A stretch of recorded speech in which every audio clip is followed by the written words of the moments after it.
అందరికీ నమస్తే అండి ఫ్రెండ్స్. ఈ పూట మన వీడియో ఏమంటే మన చెట్లలో అంటే మన తోటలో వచ్చిన పంటల్లో బీరకాయలు లాస్ట్ పంట అనమాట. మరదాపు పంట అంటారు కదా, అంటే పంట మొత్తం అయిపోయిన తర్వాత మళ్ళా కొత్తగా వచ్చిన పంట ఇది. ఇంకా అయిపోయినట్లే, చెట్లు తీసేయాల్సిందే. ఇదిగోండి ఈ సైజుల్లో వచ్చాయి, చిన్న చిన్నగా ఇట్లా వచ్చాయి అనమాట. ఇవి వచ్చాయి. ఇంక వీటిని కూడా మనం వేస్ట్ చేయకుండా వదిలేయకుండా చెట్లలో దీని కోసి లక్షణంగా మనము పులుగురు చేసుకుందాం. బీరకాయ పప్పు పచ్చిమిర్చి ఇవన్నీ వేసి పులుగురు చేస్తే చాలా బాగుంటుంది. అంటే బీరకాయ పప్పు అంటారు, ఏమంటారు, మీరేమంటారో కమెంట్లో పెట్టండి. ఈ రకంగా మరదాపుకాయలు ఇది.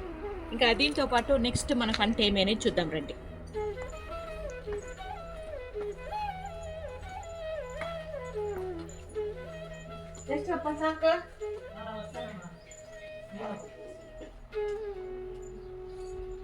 ఇది మన పుదీనా. పుదీనా ఇప్పుడేమంటే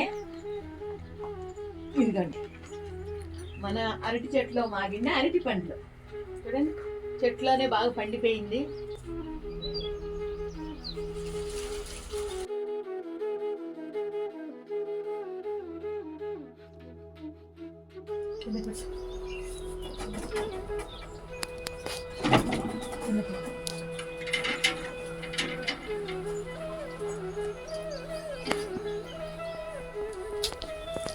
వదిలే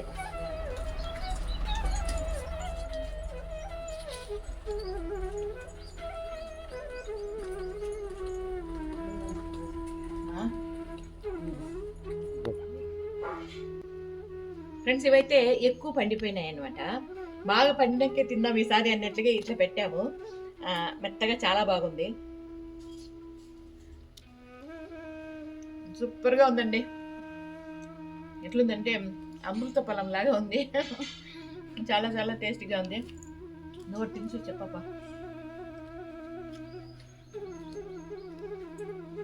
ఇట్లాంటివన్నీ అంటే మనమే పంట చేసుకొని చెట్లో బాగా తినడం అనేది కూడా అదృష్టం అనుకుంటా.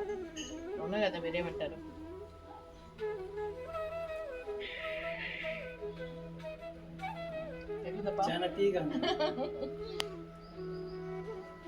చాలా స్వీట్గా ఉంది. ఇది ఇప్పుడు మన చిన్న వీడియో నచ్చితే షేర్ చేయండి, లైక్ చేయండి, సబ్స్క్రైబ్ చేసుకోండి.